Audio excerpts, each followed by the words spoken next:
कैसे हम अपने थॉट्स को कंट्रोल करें। नमस्ते दोस्तों, आज हम बात करेंगे हमारे थॉट्स यानी विचार कैसे हम कंट्रोल कर सकते हैं, और वो भी भगवत गीता की टीचिंग से, जिसने हजारों साल पहले भी मन की नेचर को समझाया था। जब अर्जुन कुरुक्षेत्र के बैटलफील्ड पर खड़ा था, उसका दिमाग डूबा हुआ था। डर, एंजाइटी, कंफ्यूजन, ये सब थॉट्स उसे रोक रहे थे। तब श्री कृष्ण ने कहा, सबसे बड़ी लड़ाई तो अपने मन के साथ होती है। Point 1, mind is unsteady. भगवान श्री कृष्ण कहते हैं, मन बहुत रेस्टलेस है, हवा की तरह चला जाता है। का भाव है, मन को काबू में करना इतना आसान नहीं है, लेकिन अभ्यास और निराशा, डिटैचमेंट से यह संभव है। हमारे डेली लाइफ में भी यही होता है। एक मिनट पहले हम खुश थे, अगला सोचते हैं उसे क्या लगेगा, फिर अगर फेलियर हुआ तो। यही सोचें हमारा मन स्कैटर कर देती है।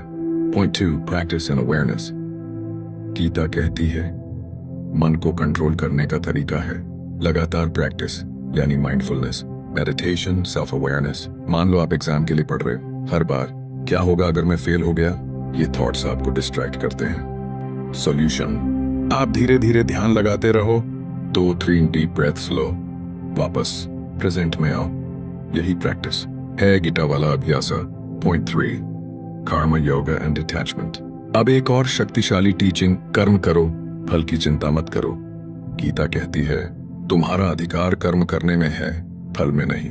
जब हम हर काम रिजल्ट की चिंता के बिना करते हैं, तो माइंड शांत होता जाता है, क्योंकि हम ओवरथिंकिंग नहीं करते। एग्जाम्पल, अगर आप यूट्यूब लाइव करते हो और व्यूज लाइक्स पर ऑब्सेस हो जाते हो, मन कंफ्यूज, रेस्टलेस और एंजाइटी में चला जाता है। पर जब आप कहो, मैं क्वालिटी कंटेंट दूंगा, भगवान पर छोड़ दूंगा परिणाम, आपका माइंड सेटल हो जाता है। Point 4, equanimity and modern life.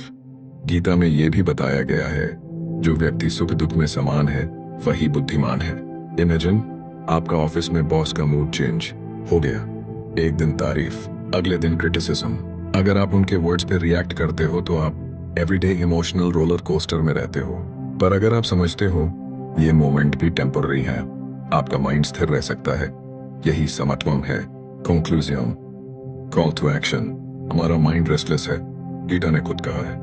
यदि बासाओं, हमें याद रखना है कि प्रैक्टिस से इसे ट्रेन कर सकते हैं। कर्म योगा से हम ओवरथिंकिंग को कम कर सकते हैं। बैलेंस रखना, लाइक इक्वानिमिटी, मॉडर्न लाइफ में भी काम आता है।